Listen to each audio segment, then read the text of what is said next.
نمسکار، سلام۔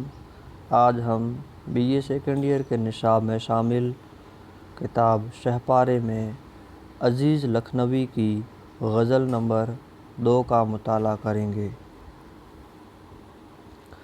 شمع بجھ کر رہ گئی، پروانہ جل کر رہ گیا۔ شمع بجھ کر رہ گئی، پروانہ جل کر رہ گیا۔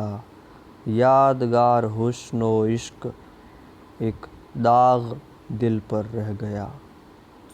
شاعر فرما رہے ہیں کہ محفل ختم ہو گئی اور شمع بھی بجھ کر رہ گئی، لیکن اس شمع کے اوپر نثار ہونے والے پروانے نے اپنا وجود ہی شمع پر ختم کر دیا، لیکن وہ یادگار لمحے دل پر ایک زخم بن کر رہ گئے ہیں کہ ان کو کس طرح سے ختم کیا جائے، یعنی کہ محبوب سے محبت کا اظہار صرف یادگار ہی بن کر رہ گیا ہے۔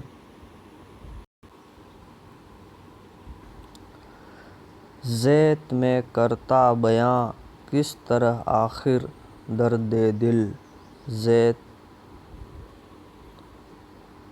ذیف میں کرتا بیاں کس طرح آخر درد دل، ذیف میں کرتا بیاں کس طرح آخر درد دل۔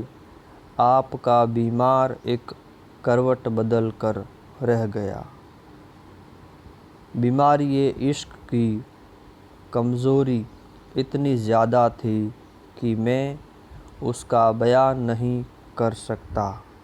جب آپ میری عیادت کے لیے آئے تو میں صرف ایک کروٹ بدل کر رہ گیا اور کسی سے بھی اپنی بیماری کا اظہار نہ کر سکا، جس کا علاج صرف محبوب کے پاس ہے۔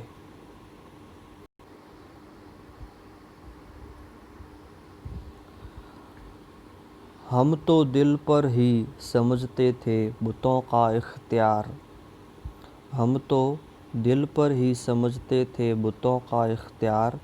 نصب کعبے میں بھی اب تک ایک پتھر رہ گیا۔ شاعر اپنی لا علمی کا اظہار کرتے ہوئے فرما رہے ہیں کہ ہم دل پر صرف بتوں کا ہی اب تک اختیار سمجھتے آ رہے تھے، لیکن غور کرنے پر معلوم چلا کہ نہ صرف بت دلوں پر قابض ہے، بلکہ کعبے میں بھی اب تک ایک پتھر نصب ہے جس کی قدر و منزلت تمام عالم کے مسلمانوں کے دل میں ہے۔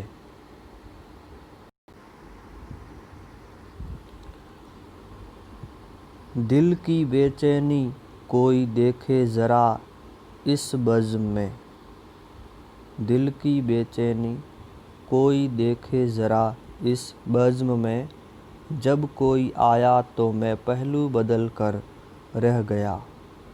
شاعر فرما رہے ہیں کہ عشق کی وجہ سے ہمارے دل کی یہ حالت ہو گئی ہے کہ بزم میں ہم کو صرف تمہارا ہی انتظار رہتا ہے کہ جلد از جلد تمہارا دیدار ہو جائے اور دل کو سکون اور چین مل جائے۔ اور ایسے حالات میں ہر آنے والے پر بے قراری کے عالم میں اپنا پہلو بدل کر ہم بیٹھ جاتے ہیں، لیکن تم نہیں آتے۔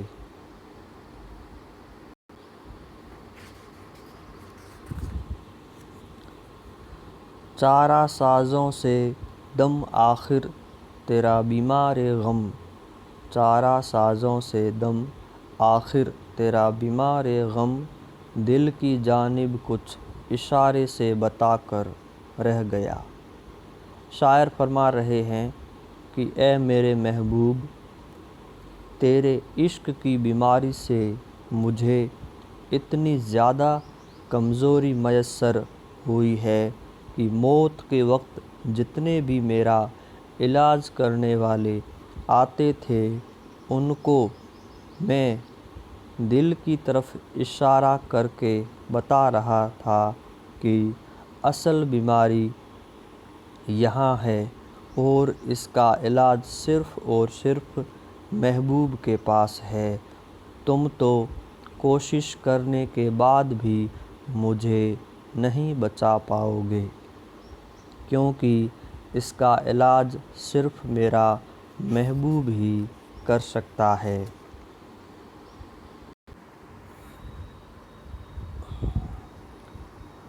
جا چکے احباب رو کر اٹھ چکی ماتم کی صف، جا چکے احباب رو کر اٹھ چکی ماتم کی صف، آپ کب آئے کہ جب خالی میرا گھر رہ گیا۔ شاعر محبوب پر طنز کرتے ہوئے فرما رہے ہیں کہ جناب آپ کے لیے ہم نے اپنی جان دے دی، پوری زندگی ہم نے صرف اور صرف آپ کو ہی چاہا اور آپ ہی ہماری تعزیت کے لیے اس وقت آ رہے ہیں جب کہ ہمارے تمام دوست احباب اور خاندان والے لوگ رو کر ماتم منا کر جا چکے ہیں اور اب یہ گھر بالکل خالی رہ گیا ہے، تو بھلا یہ آنے کا وقت اور تعزیت منانے کا وقت ہے۔ اب آپ کے میرے گھر آنے سے کوئی فائدہ نہیں ہے۔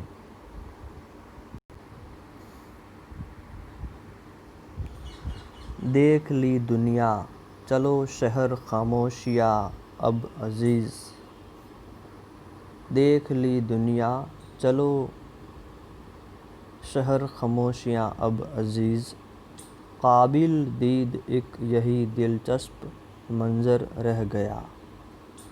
شاعر دنیا کے لیے فرما رہے ہیں کہ اس دنیا میں رہ کر، اب اس دنیا میں بھی رہ کر ہم نے دیکھ لیا کہ یہاں پر سوائے دل کی جلن کے اور کوئی چیز نہیں ہے۔